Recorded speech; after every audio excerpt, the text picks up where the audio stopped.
Assalamualaikum warahmatullahi wabarakatuh. Halo semuanya, kembali lagi bersama saya Rani Nuraini di konten Sepekan Satu Buku. Di minggu kelima ini, saya akan membahas kembali salah satu buku jenis non-fiksi yang berjudul The Alpha Girls Guide karya Henry Manampiring. Buku ini diterbitkan oleh Gagas Media pada tahun 2015. Namun, yang saya miliki ini merupakan edisi kedua yang dicetak pada tahun 2020. Buku ini memiliki jumlah 264 halaman dengan ukuran 13 x 19 cm, lalu juga sudah memiliki nomor ISBN yaitu 978 979 780 9546. Untuk latar belakang penulis, Henry Manampiring atau Om Piring ini merupakan sarjana ekonomi akuntansi dari Universitas Pajajaran.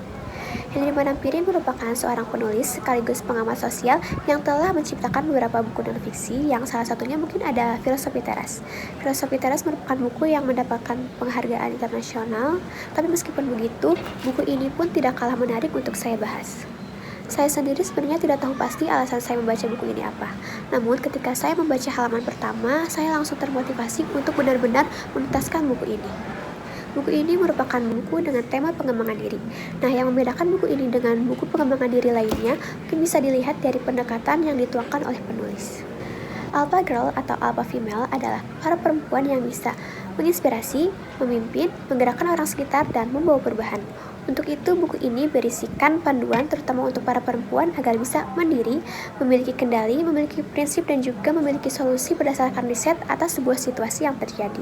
Saya menemukan beberapa hal yang menurut saya itu bisa menjadi sebuah kelebihan dari buku ini. Yang pertama mungkin dari sampulnya ini sudah menarik. Kemudian isi dari pembahasannya tidak membosankan sehingga dapat mempertahankan minat kita dalam membaca. Saat kita pertama kali membaca buku, kita disuguhi pernyataan ataupun ulasan dari para pembaca buku ini. Hal ini tentunya membuat kita termotivasi sehingga kita berpikir, apa sih isi buku ini sehingga berpengaruh bagi sebagian besar perempuan? Kemudian di dalam buku ini terdapat ilustrasi yang dibuat seperti komik sehingga menambah kesan tidak monoton atas hal yang dibahas dalam buku ini. Kemudian, yang semakin menariknya dari buku ini itu, saya seolah terlibat langsung dalam pembahasan atau seperti diajak diskusi dengan penulis dalam buku tersebut. Di sini penulis menambahkan beberapa metode agar kita tidak bosan dalam membaca buku tersebut. Pertama ada Alpha Exercise. Alpha Exercise merupakan salah satu metode mengajak kita berdiskusi ataupun merenungkan isi buku yang telah kita baca. Kemudian yang kedua ada Alpha Sistercise. Itu merupakan salah satu metode untuk memberi kita motivasi dari seorang alpha female langsung. Dan yang terakhir ada Alpha Learning. Alpha Learning sendiri merupakan keseluruhan isi dari bab yang disampaikan. Jadi mungkin untuk pembaca akan lebih mudah mengerti dan juga semakin mendalami apa isi pesan dengan kesimpulan tersebut. Yang selanjutnya mungkin ada kekurangan.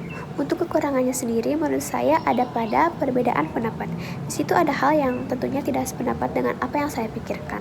Lalu juga di situ ada pembahasan yang terasa umum ketika dibaca dan banyak dilihat di sosial media ataupun di dunia motivasi. Jika dikaitkan dengan kehidupan sehari-hari, buku ini tentunya bisa menjadi sebuah solusi. Karena buku ini dapat memberi panduan agar kita bisa menjadi mandiri, memiliki prinsip, memiliki kendali, dan juga bisa menangani sebuah solusi.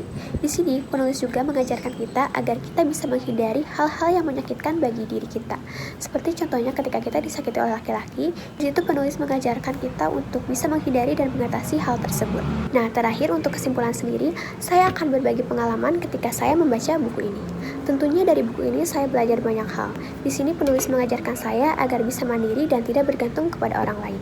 Di sini penulis mengajarkan kita bukan untuk menjadi perempuan yang tidak punya perasaan, kaku, ataupun keras terhadap sesuatu, tapi yaitu menjadi perempuan yang bisa mengenal dirinya sendiri, tahu tujuan, dan juga tidak bergantung terhadap orang lain. Pada intinya, jangan jadikan stigma terhadap perempuan menjadi salah satu alasan untuk kita tidak berkembang, karena tentunya kita pun berhak untuk memiliki kesetaraan. Terlebih, dalam hidup ini tidak ada sesuatu yang pasti. Maka dari itu, jadilah mandiri agar kita bisa mengatasi ketidakpastian itu. Buku ini merupakan buku yang menarik untuk dibaca, jadi saya sangat merekomendasikan buku ini untuk dibaca oleh seluruh perempuan yang sedang berproses dalam mencari jati diri maupun memanfaatkan sebuah peluang. Mungkin cukup sekian apa yang bisa saya sampaikan. Mohon maaf apabila ada salah kata maupun informasi yang saya sampaikan. Sampai jumpa di video selanjutnya. Wassalamualaikum warahmatullahi wabarakatuh.